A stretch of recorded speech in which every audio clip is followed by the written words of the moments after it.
Well, stop loss is a controversial military policy where American troops who've completed their tour of duty are sent back to the war zone. It's now the subject of a powerful new movie starring Australia's Abbie Cornish, which has just debuted at the Sydney Film Festival. Natasha Belling recently sat down with stop loss director Kimberly Peirce to learn some more. Brandon Leonard King? Yes.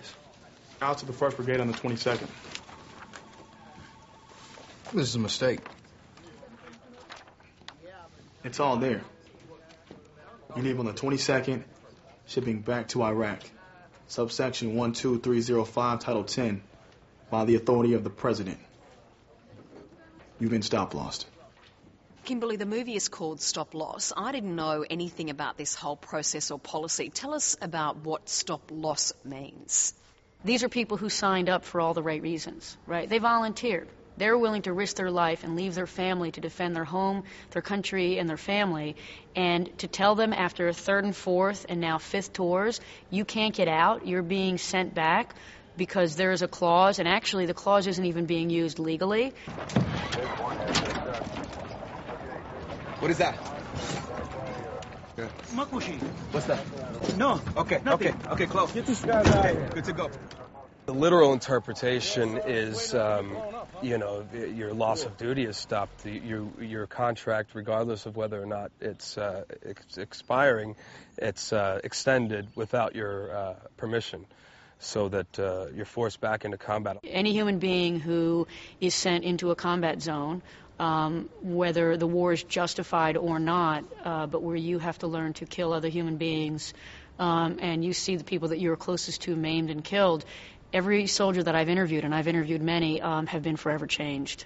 I just kind of wanted to, I wanted to get buff and be a badass and shoot weapons, and I kind of had, this thing in my head where it felt like I joined up and I'd be like a hero. You can go on YouTube and say, soldier video, and you'll find just a bunch of stuff that guys that are over there now are making. And to me, that's the most revealing thing. Forget the news. The news to me is kind of useless. Go on YouTube and find what soldiers are actually making themselves. I learned that the soldiers would do anything they could to bring these little cameras into combat, whether that meant that they put them on a sandbag or they put them on the gun turret or they wired them into the Humvee, put them on the ground, record these experiences that they were going through, come back to their barracks, and cut them together on their computers and then put music to it. So it really was a phenomenal look into the soldier's experience, but also the way that the soldier wanted to see themselves. Read the card, shorty! To Tommy and Janie, for a long and happy life together. From Tom and Charlotte. Out of the way! You see what happens to these men when they come back, how difficult it is to assimilate, how difficult it is to get past the ugliness and the horrors of war. And I think that's pretty much what this film is about in a lot of ways. How do these men come back and put their lives back together? Of course, a major part of any successful film is a fantastic cast, and that was certainly achieved in Stop Loss. Were you happy with the actors in this film? It was funny. They would say to me, Kim, we act like the characters off screen. Ryan takes care of us and Abbie does this. And I'm like, okay, that's obvious because that's kind of what happens, Kim and I spent a night, actually. We went into this, it was a very sort of Texan bar, and spent hours talking to a few women that have dealt with this. And, I would just listen most of the time. But the women went through something of their own as their husbands or boyfriends or friends were there fighting. All right, don't worry about it, Steve. Are you okay? No, you go ahead. I'm going to sit this one out. Being Australian, we might be all a bit biased, Kimberly, about the extraordinary acting talents of Abbie Cornish, being an Australian girl and very, very successful. Now, you've actually been quoted as calling her a director's dream. Why is that?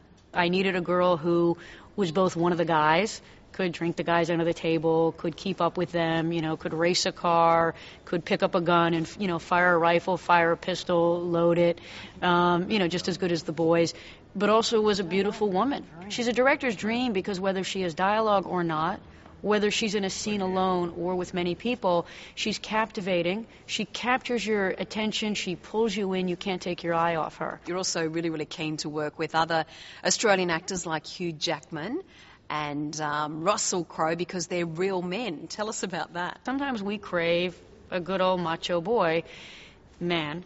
And, you know, I look at the guys that you're producing, whether it's Eric Bana, Russell Crowe, Hugh Jackman, Mel Gibson, and I don't know what the hell you're feeding them. I don't know what you're doing, but they're fantastic. They're men. The way I see it, Steve's married to the Army. I can't go another year without having him touch my face.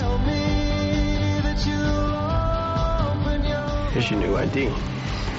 You go, you're going for good.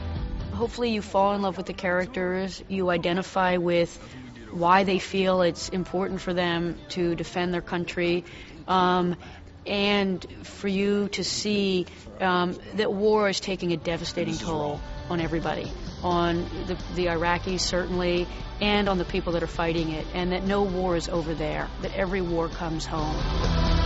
I'm not going back. I'm fighting this thing. This isn't about the war. This is about you and me and everybody else standing side by side.